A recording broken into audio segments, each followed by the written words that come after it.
با سلام و درود خدمت تک تک شما دوستان عزیزم. امیدوار هستم هر کجایی که هستید جور و صحتمند و سر حال بوده باشید و شما را به چینل خودتان خوش آمدید گفته امیدوار هستم هر کجایی که هستید جور و صحتمند و سر حال بوده باشید و تا این دم ماه مبارک رمضان به خوبی و خوشی سپری کرده باشید. دوستان عزیز، بعد از مدت طولانی دوباره برگشتیم به یوتیوب با یکی از ویدیوهای تازه.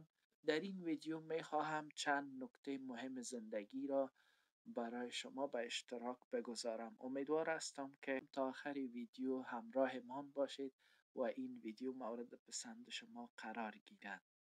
1. به خودتان ایمان داشته باشید. هیچ کس به اندازه خودتان نمیتواند زندگی شما را تغییر دهد. به توانایی ها و تصمیم هایی که در زندگی میگیرید اعتماد کنید و البته به خاطر رسیدن به اهداف خود تلاش کنید. 2. انعطاف پذیر باشید. زندگی همیشه طبق برنامه و خواست شما پیش نمیرد. در مواجهه با مشکلات سختی زندگی باید انعطاف پذیر باشید و همچنان از تجربه های خود درس بگیرید. 3. زمان را مدیریت کنید. وقتتان را روی چیزهای سرمایه گذاری کنید که برای شما و آینده تان اهمیت دارند و اولویت هایتان را مشخص کنید تا بتانید که وقتتان را هدر ندهید. 4. از شکست نترسید. خب دوستای عزیز، شما میفهمید که شکست بخشی از مسیر موفقیت است.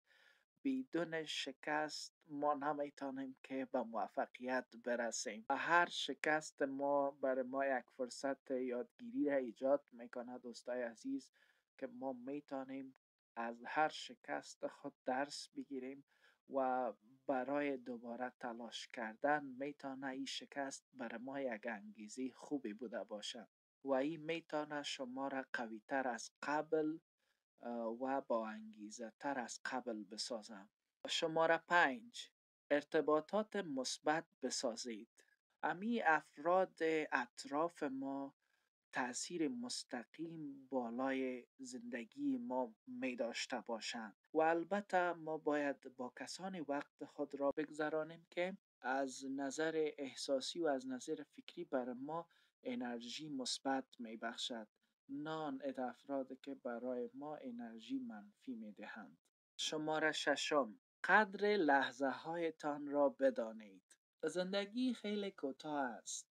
برای شکرگزاری و لذت بردن از لحظات کوچک زندگی وقت بگذارید. حتی یک خوشی کوچک هم میتونه به زندگی شما معنی ببخشد. شماره 7. سلامتی را جدی بگیرید. جسم و ذهن سالم زیربنای یک زندگی خوب و موفق است.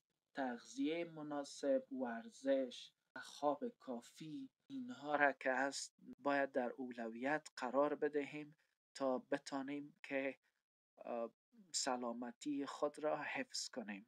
شماره 8 و نکته اخیر، با دیگران مهربان باشید. مهربانی و عشق نه تنها دیگران را خوشحال می سازد بلکه برای شما هم یک حس خوبی را هدیه می کند.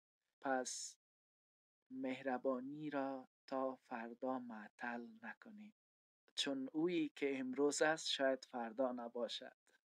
رسیدیم به اخیر این ویدیو. امیدوار هستم که این ویدیو مورد پسند شما قرار گرفته باشه. از یادتان نروه که حتما کانال یوتیوبی مرا سابسکرایب کنین و مورد حمایت خود قرار بدهید. لایک و کامنت حتما فراموشتان نشوه. انشالله هستیم به می ترتیب ویدیوهای تازه هم روی دست دارم.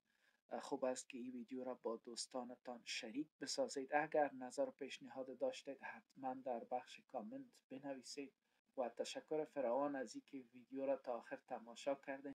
اوقات خوب و خوش براتان میخوایم. انشالله که موفق و سربلند باشید. تا ویدیوهای بعد، خدا نگهدار.